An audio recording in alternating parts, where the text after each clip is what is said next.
ایک آدمی کئی سال محنت کرتا رہا اور جو بھی پیسے کماتا اپنی بوڑھی ماں کو بھیج دیتا۔ اس کی ماں ان میں سے اپنی ضرورت کے کچھ پیسے رکھتی اور باقی سب غریبوں میں بانٹ دیتی۔ کئی سال بعد وہ آدمی اپنے گھر واپس لوٹا تو اس نے ماں سے پوچھا، جو پیسے میں آپ کو بھیجتا رہا وہ کہاں ہے؟ ماں نے جواب دیا، بیٹا وہ پیسے تو میں نے خدا کو دے دیے۔ وہ حیران ہو کر بولا، اگر تم نے پیسے خدا کو دے دیے تو کیا خدا وہ پیسے مجھے واپس دے گا؟ ماں نے کہا، ہاں، اگر تم اسے ڈھونڈ لو گے تو وہ سب واپس کر دے گا۔ یہ سن کر وہ آدمی خدا کو کھوجنے نکل پڑا۔ کئی دنوں کے سفر کے بعد وہ ایک جنگل سے گزر رہا تھا کہ اچانک ایک گھوڑا دوڑتا ہوا اس کے پاس آیا اور بولا، اے انسان کہاں جا رہے ہو؟ اس نے جواب دیا، میں خدا کو ڈھونڈنے جا رہا ہوں۔ گھوڑا بولا، جب تم خدا سے ملو تو اس سے پوچھنا کہ رات کے سمے مجھے کوئی عجیب سی آواز بلاتی ہے، میں ڈر کے کانپنے لگتا ہوں اور میری ساری طاقت ختم ہو جاتی ہے۔ مسافر نے جواب دیا، ٹھیک ہے، اگر خدا مجھے ملا تو میں تمہارا سوال ضرور پوچھوں گا۔ یہ کہہ کر وہ آگے بڑھ گیا۔ کچھ دور جانے کے بعد وہ ایک پیڑ کے نیچے بیٹھ کر کچھ دیر آرام کرنے لگا۔ اچانک پیڑ کی طرف سے آوازیں آئیں، اے مسافر کہاں جا رہے ہو؟ مسافر بولا، خدا کو تلاش کرنے جا رہا ہوں۔ پیڑ نے کہا، اگر تمہیں خدا مل جائے تو اس سے پوچھنا کہ میرا تنا کیوں سوکھتا جا رہا ہے، میرے پتے کیوں جھڑ رہے ہیں، میں آخر بے جان کیوں ہوتا جا رہا ہوں۔ اس نے پیڑ سے وعدہ کیا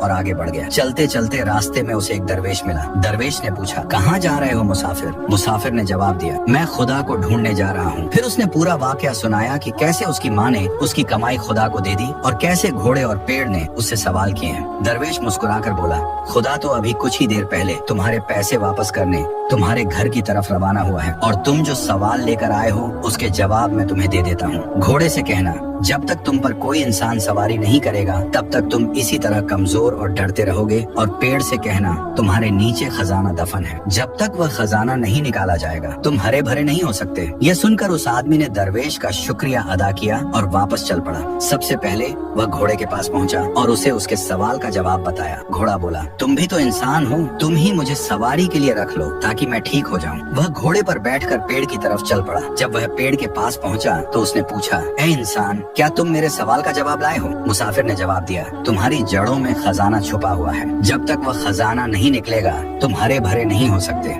پیڑ بولا، تو پھر وہ خزانہ تم ہی نکال لو اور مجھے مرنے سے بچا لو۔ مسافر نے پیڑ کی جڑوں میں کھدائی کی تو وہاں سے سونے چاندی کے سکے نکل آئے۔ اس نے خوشی خوشی وہ سکے تھیلی میں ڈالے اور گھوڑے پر سوار ہو کر گھر کی طرف چل پڑا۔ جب وہ گھر پہنچا تو اس کی ماں نے پوچھا، سناؤ بیٹا، کیا تم نے خدا کو ڈھونڈ لیا؟ وہ مسکرا کر بولا، ہاں ماں، میں نے خدا کو ڈھونڈ لیا ہے، اور جتنا تم نے اسے دیا تھا خدا نے اس سے 2 گنا مجھے واپس۔ ایک چھوٹے سے گاؤں میں یوسف نام کا ایک مزدور رہتا تھا۔ وہ دن بھر محنت مزدوری کرتا اور شام کو بس اتنی کمائی لاتا کہ گھر کا چولہا جل سکے۔ غریبی کے باوجود اس کے چہرے پر ہمیشہ سکون اور اطمینان رہتا تھا۔ ایک دن یوسف ایک امیر ویاپاری کے گھر کام کرنے گیا۔ جب شام ہوئی تو ویاپاری نے جلدی میں اسے ایک تھیلی پکڑائی اور بولا، یہ تمہاری مزدوری ہے، لے جاؤ۔ یوسف گھر پہنچا، تھیلی کھولی تو حیران رہ گیا۔ اس میں سونے چاندی کے سکے بھرے ہوئے تھے۔ اس کی پتنی خوش ہو کر بولی، اللہ نے آج ہمیں بہت نواز دیا ہے، شاید تمہاری قسمت کھل گئی ہے۔ لیکن یوسف کا دل کانپ گیا۔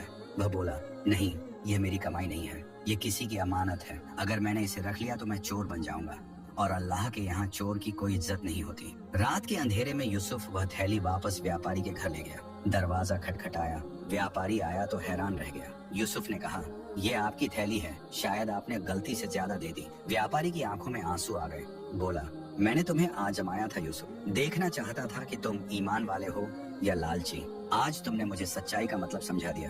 اس نے یوسف کو گلے لگا لیا اور کہا، یہ سونا اب سچ میں تمہارا ہے، کیونکہ تم نے اسے ایمانداری سے کمایا ہے، دھوکے سے نہیں۔ ایماندار انسان غریب ہو سکتا ہے، مگر اللہ کے نزدیک وہی سب سے امیر ہوتا ہے۔ دولت ہاتھ میں اچھی لگتی ہے، دل میں نہیں، کیونکہ ایمان کی قیمت سونے چاندی سے کہیں زیادہ ہے۔